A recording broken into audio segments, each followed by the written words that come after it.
माँ शारदा को प्रणाम करता हूँ, गजानन गणेश जी महाराज को प्रणाम करता हूँ, इष्ट देवी माँ घट रानी को प्रणाम करता हूँ। नमस्कार साथियों, आरएस एजुकेशन चैनल पर आप सभी का हार्दिक स्वागत है। इंग्लिश ग्रामर में हम टेंस पढ़ रहे थे और इससे पहले हम 10 टेंस कर चुके हैं, मतलब फ्यूचर कंटिन्यूअस टेंस तक हम कंप्लीट कर चुके हैं। आज हम नया टेंस शुरू करने जा रहे हैं, फ्यूचर परफेक्ट कंटिन्यूअस टेंस।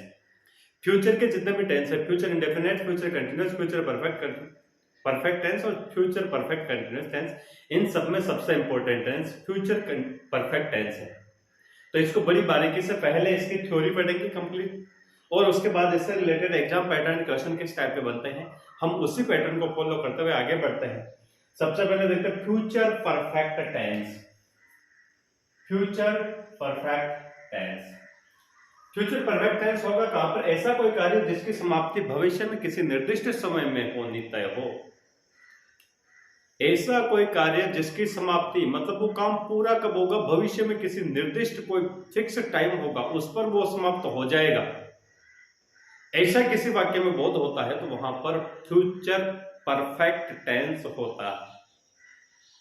भविष्य, ऐसा कोई कार्य जिसकी समाप्ति भविष्य में किसी निर्दिष्ट समय पर हो तो वहां पर फ्यूचर परफेक्ट टेंस होगा। इसके बाद में जैसे हिंदी वाक्यों के अंत की बात करेंगे तो हिंदी वाक्यों के अंत में चुका होगा, चुकी होगी, चुके होंगे। हिंदी वाक्यों के अंत में चुका होगा, चुकी होगी, चुके होंगे आदि शब्द आते हैं। इंग्लिश सेंटेंस में इसका सबसे मेन आपको जो ध्यान में रखना है, इंग्लिश सेंटेंस में कौन से वर्ड्स आएंगे, क्योंकि उन्हीं से पहचान होगी कि ये फ्यूचर कंटिन्यूअस का, फ्यूचर परफेक्ट टेंस का सेंटेंस है। तो यहां पर हम देखेंगे इंग्लिश सेंटेंस में कौन कौन सा, एक आता है by the end of this week, by the end of this month, by the end of this year, by the end of this. तो यहां पर ये वर्ड, ये सेंटेंस। दूसरा by the evening, by the morning, by next Sunday, in a week's time, in a fortnight's time. ऐसे अगर sentence के ऐसे वर्ड्स का ग्रुप या सेंटेंस का पार्ट हमें कहीं टाइम से, टाइम सूचक जो वर्ड होते हैं, टाइम को इंडिकेट करने वाले वर्ड्स होते हैं, ये हमें अगर मिलेंगे किसी सेंटेंस में तो वहां हमारा जो हमारी पहचान वो क्लियर हो जाएगी कि फ्यूचर परफेक्ट टेंस का सेंटेंस है। अब चलते हैं इसके हेल्पिंग वर्ब। तो फ्यूचर में तो हेल्पिंग वर्ब सब में विल सेल तो आनी है, तो यहाँ पर विल हैव और सेल हैव हो जाएगी। Will have, shall have. Will कहाँ लगेगा? तो you, the, he, she, it और सारे के सारे सब्जेक्ट जो भी हैं उन सब के साथ में विल हैव लगना है, और आई और वी के साथ सेल, आई और वी के साथ सेल हैव लगना है। और ये चेंज कब होता है वो मैंने बताया था, जैसे कि धमकी है, इरादा है, विश्वास है, ऐसे अगर किसी सेंटेंस में उनके भाव प्रकट होता है तो वहां पर आई और वी के साथ विल आ जाता है, बाकी सबके साथ सेल आ जाता है। ये हम पहले क्लियर कर चुके हैं। मेन वर्ब यहाँ पर थर्ड फॉर्म आएगी। मेन वर्ब की परफेक्ट है तो परफेक्ट में तो थर्ड फॉर्म में आती है, चाहे प्रेजेंट परफेक्ट हो, चाहे पास्ट परफेक्ट हो, चाहे फ्यूचर परफेक्ट हो, सब में मेन वर्ब की थर्ड फॉर्म आती है। अब इसका पैटर्न देख लेते हैं। तो subject plus will shall plus have plus verb की थर्ड फॉर्म प्लस ऑब्जेक्ट, ये हो गया अफर्मेटिव सेंटेंस का।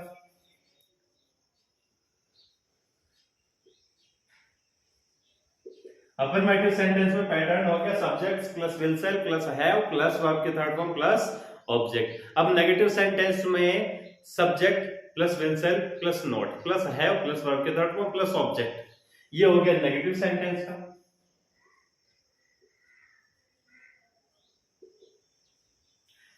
नेगेटिव में ध्यान रखें, विल सेल के बाद नॉट आ जाएगा, विल सेल के बाद नॉट और फिर हैव, जैसा will not have, shall not have, ऐसे यूज होगा नेगेटिव।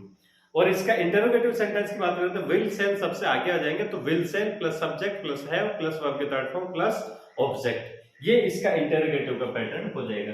इंटरोगेटिव सेंटेंस में सबसे लास्ट में इंटरोगेटिव सिंबल लगा देंगे। इंटरोगेटिव का ये इसका पैटर्न हो गया। इट मींस सेंटेंस को मैं इस टाइप से, अब हमारे यूज कहां का है, हमें केवल ये चेक करना होता है।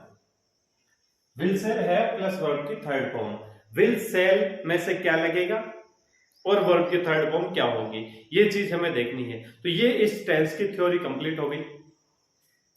थ्योरी में हमने हेल्पिंग वर्ब देख ली, हमने मेन वर्ब देख ली, इसका पैटर्न बना लिया, इसकी पहचान देख ली। अब चलते हैं एग्जाम पैटर्न क्वेश्चंस पे।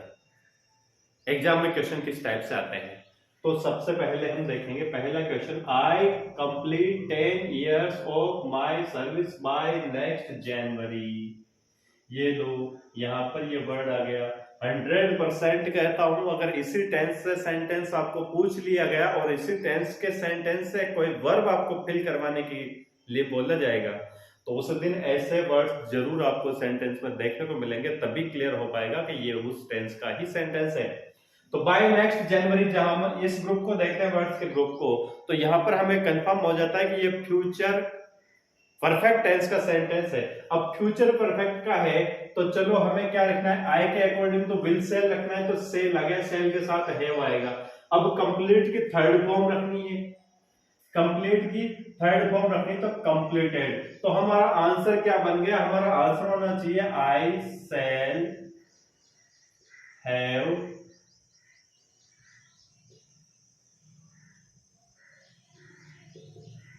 Completed. I shall have completed, तो हमारा आंसर होना चाहिए सेल हैव कंप्लीटेड। तो ऑप्शन ए में कंप्लीटेड जो कि रॉन्ग है, ऑप्शन बी में हैव कंप्लीटेड जो भी रॉन्ग है, ऑप्शन सी में सेल कंप्लीटेड नो, क्योंकि कंप्लीटेड अगर थर्ड फॉर्म यूज करते हैं तो फिर सेल के साथ हैव होना चाहिए, और डी ऑप्शन में सेल हैव कंप्लीटेड जो कि हमारा एकदम राइट आंसर है। हमेशा क्वेश्चन को जल्दबाजी में ना करें, ये नहीं देखें कि तो मुझे इजी है जल्दी से आ जाएगा, पहले सीधे जाते पहले आप कंप्लीटेड होते या सीधा हैव कंप्लीटेड या सेल कंप्लीटेड। यहाँ कंफ्यूजन यहाँ होता है, जब एग्जाम में आप एक क्वेश्चन देखेंगे तो आपका कंफ्यूजन सी और डी में जाएगा, या सेल कंप्लीटेड या सेल हैव कंप्लीटेड, यहाँ तो सेल भी है हैव भी है, तो हैव तो प्रेजेंट परफेक्ट टेंस में आती है, आप वहां कंफ्यूज हो जाएंगे रूल्स की जानकारी के अभाव में। इसीलिए आपको ये कंफर्म पता होना चाहिए कि मैं फ्यूचर परफेक्ट टेंस का सेंटेंस सोल्व कर रहा हूं, तो उसकी हेल्पिंग वर्ब क्या है, उसकी helping verb will have shall have है। अब विल हैव कहां यूज हो रही है, सेल हैव कहां यूज हो रही है, ये भी आपको पता होना चाहिए। तो उस कंडीशन में तो आपका, अगर आप अधूरी तैयारी से जाते हैं तो गारंटी के साथ कहता हूं, जो पहले टेंस से रिलेटेड क्वेश्चन नहीं कर पाया उनको आप ये क्वेश्चन करवा के देख लेना, वो इसमें कंफ्यूज हो जाएगा और उसका ज्यादा फोकस इस पे रहेगा सी पे, क्योंकि सेल कंप्लीटेड यहां पे नहीं रहेगा, क्योंकि उनको पता नहीं होता है कि फ्यूचर परफेक्ट टेंस में helping verb will have shall have होती है, फ्यूचर कंटिन्यूअस में विल बी सेल भी होती है। तो यहां जब आपकी तैयारी पूरी होगी तो आप बिल्कुल कंफ्यूज नहीं होंगे, और ये इसका आंसर, तो हमारा इसका आंसर सही हो गया डी। अब उसके बाद क्वेश्चन नंबर 2 देखते हैं। सी ब्रैकेट में हमारी वर्ब दी हुई है टैग, तो टैग की हमें थर्ड फॉर्म लेनी है, तो टैग के थर्ड फॉर्म आपको याद होनी चाहिए, टैग टू टेकन, तो यहां पर third form taken. She retirement by the end of this year, देख लो आपके पास भी अगर कोई प्रैक्टिस सेट हो, पुराने पेपर पड़े हो किसी एग्जाम के, तो आप उसमें नोट कर सकते हैं, वहां अगर इसी टेंस के कोई सेंटेंस आपको प्रैक्टिस के लिए मिलेंगे तो सेम टू सेम ऐसे वर्ड अगर नहीं मिले, ऐसे वर्ड 100% आपको मिलेंगे, तभी तो आप पहचान पाओगे। तो bye the end of this year, क्योंकि फ्यूचर को इंडिकेट करने वाले वर्ड है, फ्यूचर को इंडिकेट करने वाले वर्ड है, इसलिए इनका होना जरूरी है।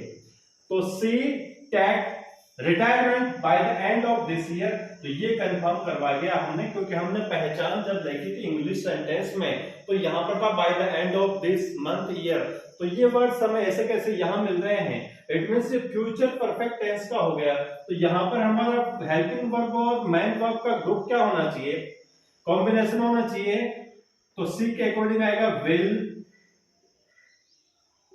हैव, और टैग की थर्ड फॉर्म हो जाएगी टेकन, विल हैव टेकन। तो यहां पर अब हम विल हैव टेकन हमारे ऑप्शन में देखेंगे, तो ए में तो सेल टैग जो कि रॉन्ग है, बी में विल हैव टेकन है जो कि राइट है, सी में सेल और डी में विल हैव है जो कि दोनों गलत है। जब आपकी तैयारी इस लेवल की होगी और जिस दिन आप गलत को पहले पहचानना सीख जाएंगे कि ये इस वजह से गलत है, उस दिन आपका कॉन्फिडेंस ऑटोमेटिक दुगना होगा और आप श्योर रहेंगे, तब अपने आप में चैलेंज करने की हिम्मत आती है कि अगर बोर्ड इस क्वेश्चन को गलत कर देता है, आरपीएससी इस क्वेश्चन को गलत कर देती है, तो मैं कोर्ट तक चला जाऊंगा। इसका आंसर हो गया B, will have taken. Question number 3 में चलते हैं। द न्यू ऑफिसर और हमारी वर्ब आई यहाँ पे join office by next Monday.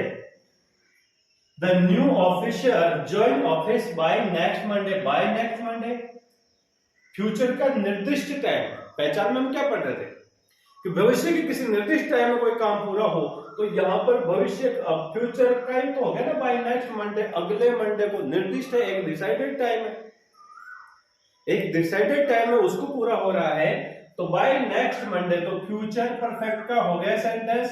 तो इसके अकॉर्डिंग हमारी क्या होनी चाहिए, द ऑफिसर। द ऑफिसर तो थर्ड पर्सन है, तो यहां पर इसके लिए हम विल यूज करेंगे, ये विल यूज कर लिया, विल के साथ हैव लगाएंगे, ये हैव लगा दिया, और ज्वाइन की थर्ड फॉर्म हो जाएगी ज्वाइन, JOINED। तो हमारा होना चाहिए विल हैव ज्वाइन। अब देखो क्वेश्चन में डिफिकल्टी लेवल कैसे बढ़ाया जाता है। जैसे ये क्वेश्चन था, इससे ऊपर वाला क्वेश्चन, ये इजी क्वेश्चन था, सेल टेक और विल हैव टेकन में यहाँ पर हल्का सा कंफ्यूजन होता, बट आप लोग जिनको थोड़ी बहुत नॉलेज है वो तो यहाँ सी को देखकर सेल को ऐसे हटा देते कि सेल तो ए और सी तो वैसे ही इसमें हट गया। अब विल और यहाँ पर विल है वैसे हट जाता क्योंकि इसमें वर्ब की थर्ड फॉर्म नहीं आ रही थी, ये बच गया। जबकि ये क्वेश्चन थोड़ा डिफिकल्ट लेवल का, इसमें देखो क्वेश्चन का डिफिकल्टी लेवल कैसे बढ़ता है।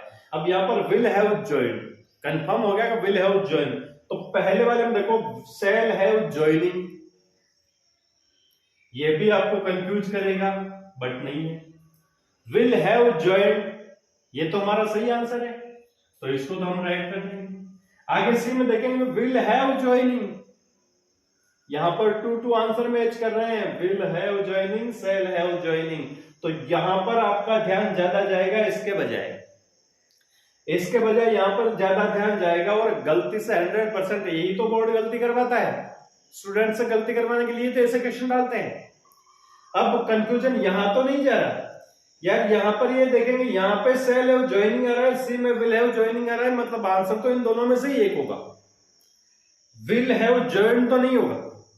कंफ्यूजन इस टाइप से क्रिएट होता है, और कंफ्यूजन में जाकर स्टूडेंट इन दोनों में से एक को राइट कराता है, जबकि ये दोनों ही आंसर गलत है, बहुत आंसर्स आर रॉन्ग।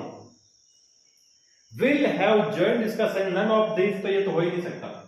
तो यहां अगर शुरुआत में आप काटेंगे, जैसे मैं आपको बताता हूं 4 में से 3 को आप रॉन्ग करना सीखे, तो में से 3 को काटना सीखिए, शुरुआत में काटेंगे तो नन ऑफ दिस तो आप काट देंगे, कि यार ये तो हो ही नहीं सकता। अब यहां एक सेकेंड नंबर पे गारंटी है, मैं देख लूंगा इस क्वेश्चन को, आप अलग से नोटबुक में लिख के रख लेना, और 1 महीने 2 महीने बाद इसको सॉल्व करना, इसी पोजीशन में आते हो नहीं आते हो। विल हैव टेकन को सेकंड नंबर पे क्रॉस कर दोगे, यार ये भी नहीं होगा।